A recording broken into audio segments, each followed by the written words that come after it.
G'day, welcome to Marketing After Work.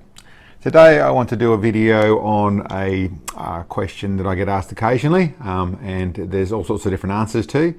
I've seen a little bit on the internet, but it's actually, should you pick up your rifle or carry your rifle with your rifle scope? And I suppose that I'd premise the question, or I'd start the question with, if you have to ask the question, then the answer is almost certainly no. You should never carry your rifle with your rifle scope. But as I said, it's if you should ask the question. And the reason I say that is there's a lot of different details to answering that question actually. And in some circumstances, yes, it's okay to even carry your rifle by your rifle scope, but largely the answer is no. So I've seen a little bit on the internet, people testing and doing bits and pieces. Really, it's not something that's answerable with a test in the fashion of, it's like most testing things, there are way too many variables to answer a question like that. To start off with, if you're talking about the scope, what is the scope? What is the rifle? How heavy is the rifle? How's it all bolted together? All these things are relevant. In a simple understanding of it, is in something like this. This is a fairly heavy, but only for a 22, being a little MDT chassis. But this is a 22 that weighs just on 9 pounds, and it's got little rings. It has a integral 11mm dovetail on the CZ action, and to pick it up like this, I'm not doing any harm to anything. If it was a target rifle and I wanted this to be as accurate as possible, then I probably still wouldn't do it then. But I'm doing no harm in doing that side of things. But you also notice the way I picked that thing up there was I picked it up by where I could around the middle of it. I didn't pick it up from the end here. Anyone who picks the scope up by the bell or by the objective end and pulls up here, you're putting an enormous amount of force that you should never put on a rifle scope. Now, I'll say that in the fashion of there are people that have done that all the time and never caused themselves a problem. And I'm not saying that it can't be done, but it is not about how brilliant they are at picking something up. It's about the other mechanics involved here. So let's go through some of the mechanics that are involved here. You would, if you pick up from the objective end, from the bell, it's a foolish thing to do in understanding the engineering of the process. With picking up from the center of something or other, you're putting even force over the thing, you're just putting a direct lift up, there's no leverage attached to it. As long as you're not yanking it around or twisting it sideways, then it's a very straight up and down force. If you lift from over here, you've just put a fulcrum point on here where you've put an enormous amount more force on not just the scope, which is what most people think of. The scope, you're actually going to bend the scope, that side of things. You may bend the scope, but scopes are made out of a good quality aluminium.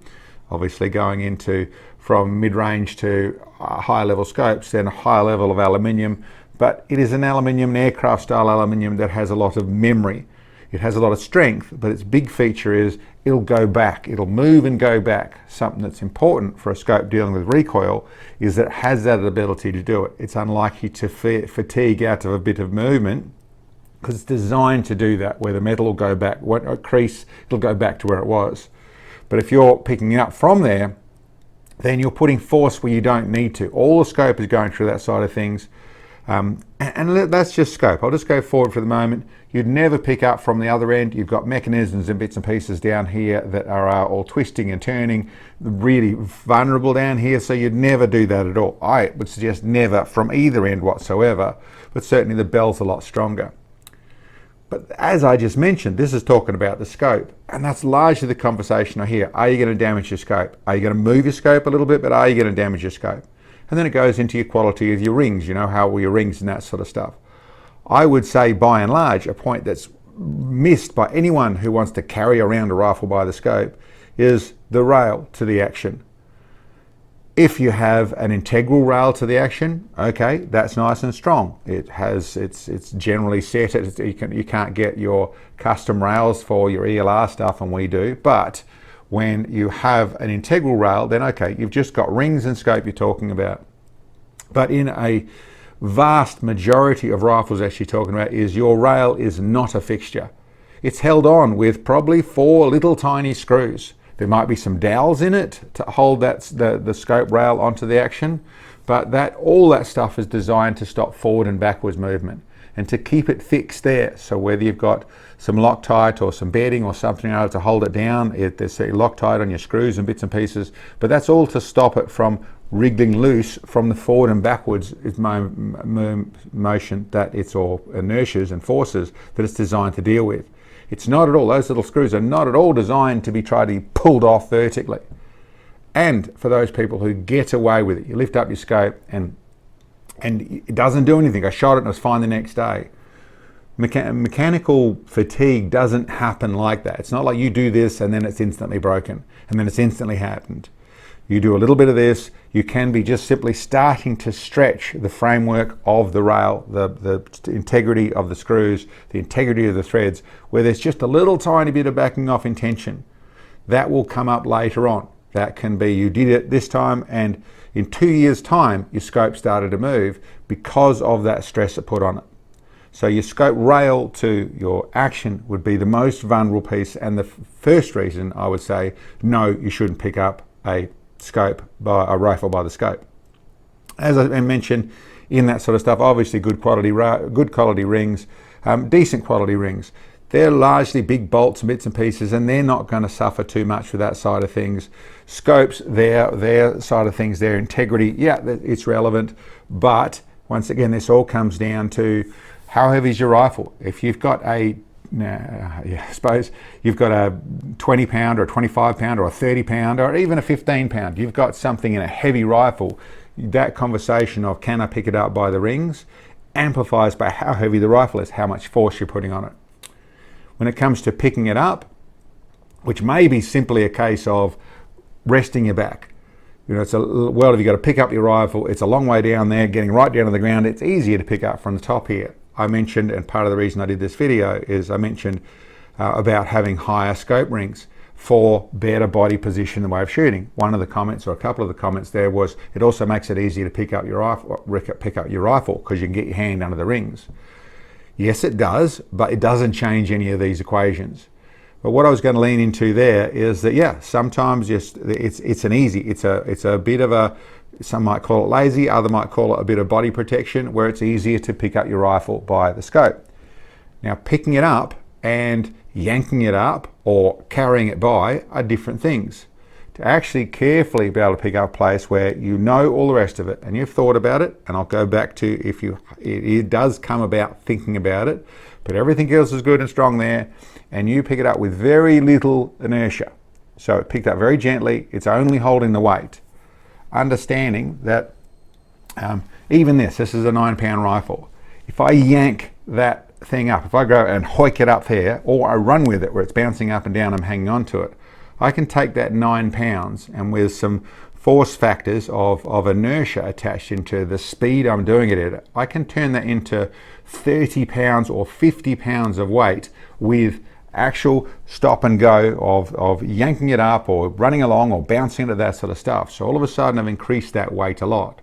So for those people who want to protect their back, want to make it a bit easier, that type of things, if you've got the situation where you can pick it up from where it's nice and strong, where you're not forcing any mechanical leverage on things, pick it up carefully, lift it up and transfer it into your other hand, yes, I feel that's completely acceptable. Now that comes into all the details. If you have to scope manufacturer, he's going to say no, you shouldn't have done that. Any problems in the internals of the scope, well, you'll probably get the blame for it if you own up to it. The actual weight of the scope, that's what the rail set up like, all those bits and pieces are all relevant, and you have to understand you're not going to be able to pick it up, put it back down, shoot it, oh, it's still zero so it doesn't hurt it. No, that isn't really an answer at all. You have to have the rest of it sorted out, and by and large it is something that I do occasionally, but largely I don't. On a heavier rifle, there's situations where I'll be very careful about it, but it's very thought through, but it's also a risk I'm taking. So it comes back to, realistically, if you haven't thought about it, just an ask question, can I pick up my rifle by the scope, or is it okay to pick up a rifle by the scope? The answer is no.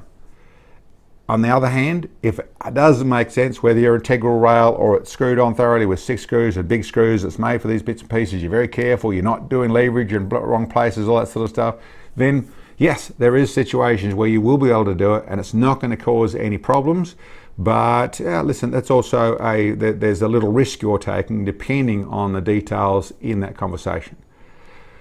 So that's about what I can tell you. I know that as all things in the real answer is not straightforward, it's not simple, it always comes about the details, but that's the nature of critical thinking. That's the nature of what this thing on the top of your shoulders is all about, to figure it out. And in this situation, it does matter. If accuracy really matters and longevity, reliability all really matters, then the simple answer is no, don't pick it up by the scope. Bend that a little bit further, pick it up underneath, do what you got to do to not do that sort of things, regardless of what you might have seen on the internet that says it'll be okay. Anyway, guys, thank you very much for checking in. I hope you liked the video, I hope you got something out of it, and we'll catch you next time.